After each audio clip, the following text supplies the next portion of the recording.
Sir Jagan గారు and Vijayasai Reddy గారు వీళ్ళిద్దరు కూడా లండన్ వెళ్ళబోతున్నారంటూ వార్తలు వినిపిస్తున్నాయి. సార్ అయితే వీళ్ళు పారిపోతున్నారని చెప్పేసి ఒక వైపు నుంచి ఆ టీడీపీ సోషల్ మీడియాలో ప్రచారం అయితే జరుగుతుంది. మరి నిజంగా వీళ్ళు లండన్ వెళ్తున్నారా? మరి లండన్ వెళ్ళడానికి కోర్టు పర్మిషన్ అయితే కావాలి కదా, మరి వీళ్ళకి దొరుకుతుందా సార్? ఒకటి ఫస్ట్ ఏంటంటే అసలు ఎందుకు వీళ్ళు లండన్ వెళ్తున్నారు? జగన్ మొన్న మంగళవారం పిటిషన్ వేశాడు దీంట్లో సిబిఐ కోర్టులో.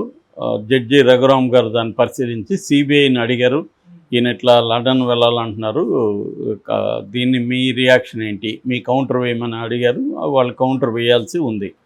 మామూలుగా జనరల్గా జగన్ లండన్ ఎందుకు వెళ్తాడంటే వాళ్ళ పాప అక్కడ చదువుతుంది. సో దానికి సంబంధించి పాపకి ఏమైనా అవసరాలు ఉంటేనో తను పాపతో గడపాలనుకుంటేనో వెళ్తారు. ఎందుకంటే తను ఒక ప్రతిపక్ష నాయకుడు, మాజీ సీఎం అనేదే కాకుండా తను ఒక తండ్రి కూడా కాబట్టి తన పిల్లలకు సంబంధించి కొన్ని విషయాలు తన తండ్రిగా నెరవేర్చాల్సి ఉంటుంది.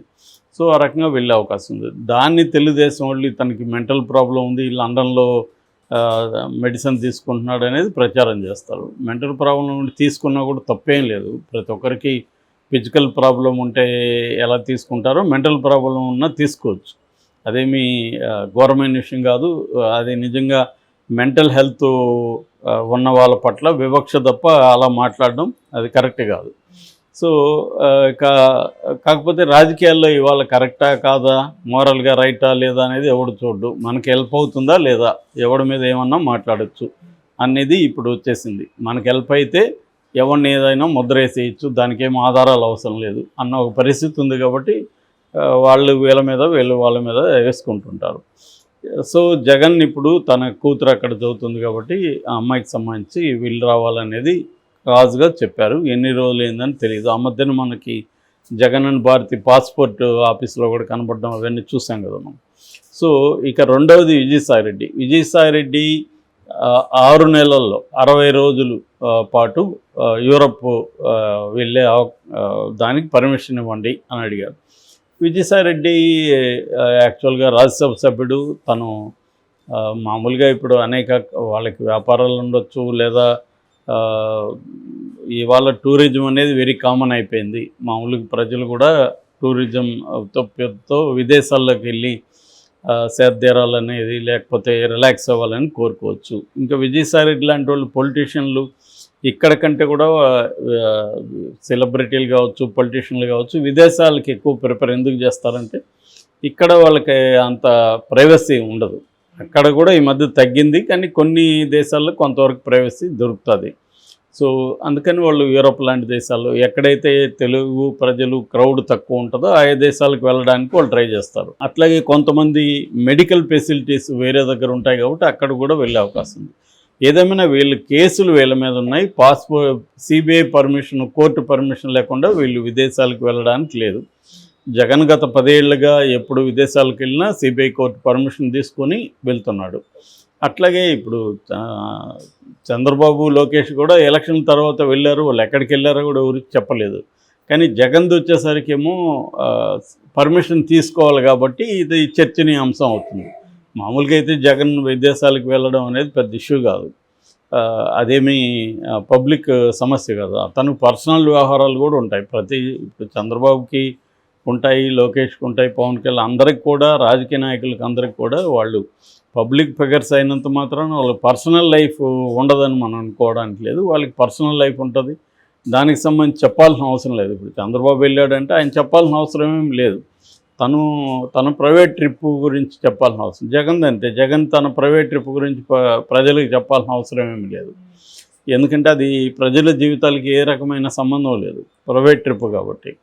సో కానీ ఇక్కడ ఏం జరుగుతుంది, ఇతను అక్రమాస్తుల కేసులో ముద్దాయి కాబట్టి ఆ కేసు ఇంకా ఫైనల్ కాలేదు కాబట్టి దీన్ని చర్చిస్తున్నారు. అయితే ఇప్పుడు ఆంధ్రప్రదేశ్లో రాజకీయాలు ఏంటంటే పక్కింటికి వెళ్ళినా ఎందుకు వెళ్ళాడు ఏంటి అనేది ప్రతిదీ దాని చుట్టూ ఏమన్నా కథలొచ్చా అనేది ప్రతిపక్షాలు రాజకీయాల్లో ఉంటాయి.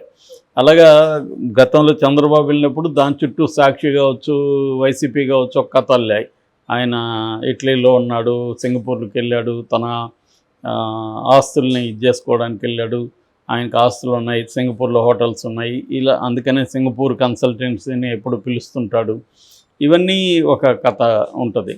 అట్లాగే జగన్ వెళ్ళినా కూడా లండన్కి ఇంకొక కథనం కూడా గతంలో కూడా చేశారు. ఎందుకంటే విర్జిన్ ఐలాండ్స్లో జగన్కి అక్కడ తను డబ్బు దాచుకున్నాడు, ఆ డబ్బులు కోసమే జగన్ వెళ్ళాడు అనేది కూడా గతంలో వచ్చింది.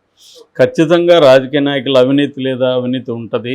అయితే వాళ్ళు ఎక్కడ డబ్బులు దాచుకుంటారు, తర్వాత హవాలా ద్వారా ఎలా మేనేజ్ చేసుకుంటారు, ఇవన్నీ ఖచ్చితంగా అందరూ చేస్తారు. కాబట్టి వీళ్ళు ఒకరి మీద ఒకరు చేసుకుంటున్నారంటే అర్థం వీళ్ళు చేస్తారు, వాళ్ళు చేస్తారు.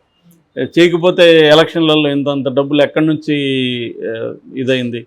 ఒక్కొక్కరు 2,000 కోట్లు 3,000 కోట్లు ఎలా ఒక్కొక్క పార్టీ పెట్టగలుగుతుంది? ఎందుకంటే మామూలుగా ఏడిఆర్ అనే ఒక సంస్థ గతంలో ఎన్నికల్లో 60,000 నుంచి 80,000 కోట్లు ఈ నేషనల్ లోక్సభ ఎన్నికల్లో ఖర్చు అయిందని చెప్తున్నారు.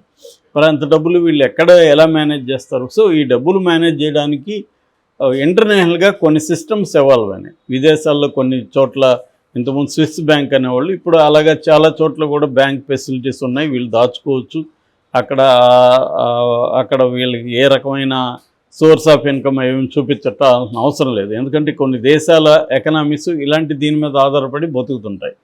వాళ్ళు అలాంటివి ఫెసిలిటీస్ కల్పిస్తున్నారు, వీళ్ళు దాచుకుంటారు. దాని తర్వాత హవాలా వాళ్ళు, నేను ప్రత్యక్షంగా కాంగోలో నేను కొద్ది రోజులు ఉన్నప్పుడు చూశాను. హవాలా వాళ్ళు ఏ దేశంకైనా కూడా, ప్రపంచంలో ఏ దేశం నుంచి ఏ దేశానికైనా డబ్బులు పంపించగలరు.